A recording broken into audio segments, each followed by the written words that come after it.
नमस्कार, मेरा नाम राजवीर सिंह और मैं भारतीय real estate agent union as a president work करता हूँ।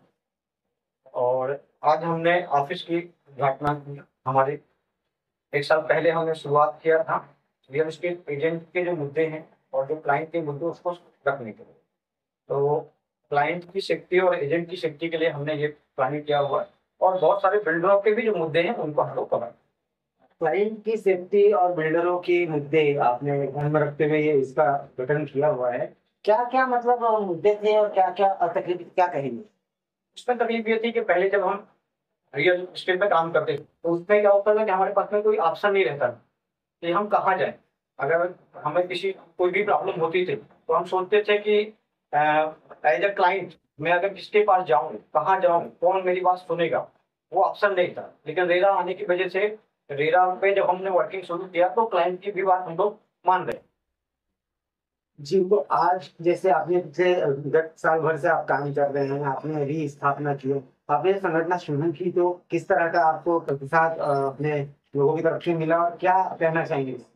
प्रतिसाद तो बहुत अच्छा मिला। बहुत जो रियल एस्टेट एजेंट थे स्पेशली, उनकी कोई सुनने वाला नहीं था मार्केट में। उनकी कोई भी परेशानी होती थी, तो कहीं पे भी जाने का ऑप्शन नहीं रहता था। लेकिन वो आने के बाद में जब हमने आया, तो बाहर बहुत सारे एजेंट सामने आए, जिनकी प्रॉब्लम थी, क्लाइंट सामने आए जिनकी प्रॉब्लम थी, उनको हमने सॉल्व किया। हमारे जो सॉल्यूशन जिस तरीके से निकल सकता था, वो निकल आया। जैसे हम सीपी से मिले एंड नाना पटोले साहब से मिले हमारे मुद्दों को लेके। इसके बाद हमने डिप्टी सीएम जो है हमारे अजित पवार जी से मुलाकात की, तो अपने मुद्दे वहाँ पे हमने रखे कि हमारी जो परेशानियाँ। तो अभी क्या कहेंगे आप जैसे आपके संगठन कुल मिला के कितने सदस्य अभी हैं और आगे और कितने सदस्य बनेंगे? नए सदस्य जिनको बनना है उनके लिए क्या हमारा जो अभी हमारे सदस्य हैं, अभी टोटल हम लोग 2000 लोग हैं। और पूरे महाराष्ट्र में ऐसे ही तो बहुत सारे एजेंट काम करते हैं, जिसका अभी डेटा नहीं है, पर एज पर रेरा ही कम से कम 50,000 एजेंट काम कर रहे हैं।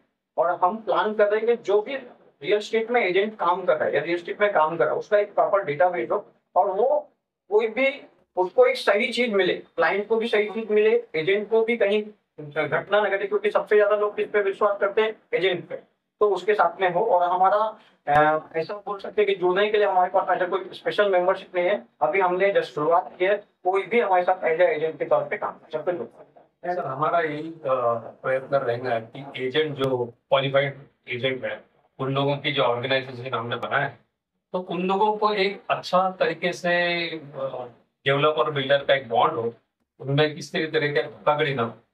और हम जब सबको बता रहे हैं कि अभी आप ज्वाइन होंगे तो बिन एग्रीमेंट के साथ ज्वाइन होंगे, ये एग्रीमेंट के साथ ज्वाइन होंगे, तो उस तक की कोई धोखाधड़ी नहीं।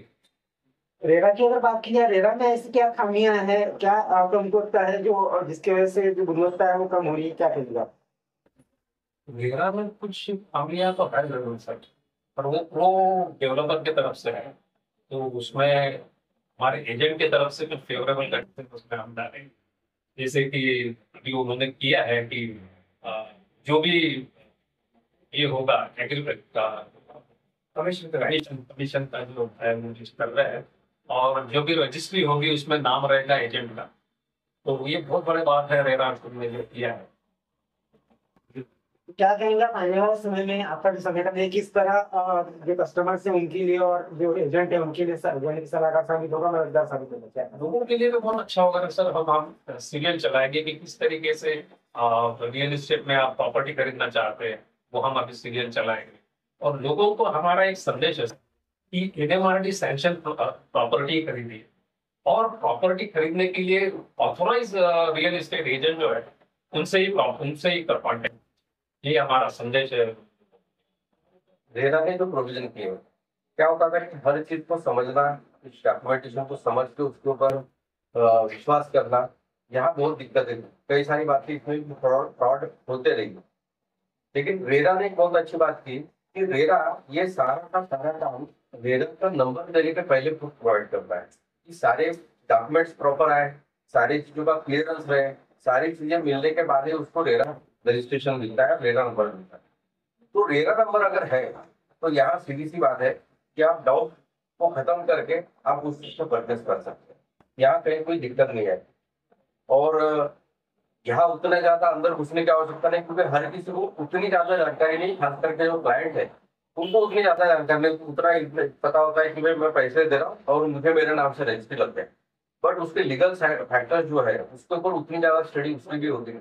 लेकिन रेरा आने के बाद में ये सारी चीजों का कहीं ना कहीं सारी चीजों खत्म हो गई, और अब इस बात को निश्चिंत तरीके से हम लोग रेरा अगर अथोराइज नंबर वाली कोई प्रॉपर्टी है उसको अगर परचेज करते हैं, और उसके साथ साथ में रेरा के अथोराइज जो एजेंट्स है उनके जरिए से अगर हम इन चीजों को खरीदते हैं तो यहाँ पर आपके लिए शून्य होते हैं, अब कोई दिक्कत नहीं। और हमारा जो संगठन है, संगठन को शुरू करने के पहले जो सोच हमारी कि यहाँ पर जो व्यक्ति यहाँ काम करना चाहता है उसके लिए अच्छे लाइफस्टाइल होनी चाहिए, उसके बहुत सारी जरूरतें हैं, उसके बहुत सारे प्रॉब्लम्स है, उन चीजों को कहीं ना कहीं एक कॉमन प्लेटफॉर्म पे डिस्कस हो, उसके सोल्यूशन निकले, और यही कोशिश करने के लिए हमने इस भारतीय रियल एस्टेट एसोसिएशन को गठित किया, उसी की वजह से किया है। और यहाँ हमारी पूरी तहरीर से कोशिश रहेगी कि एक अच्छे लाइफ स्टाइल की तरफ जाए और एक अच्छा हम लोग एक प्लेटफॉर्म खड़ा कर। Thank you.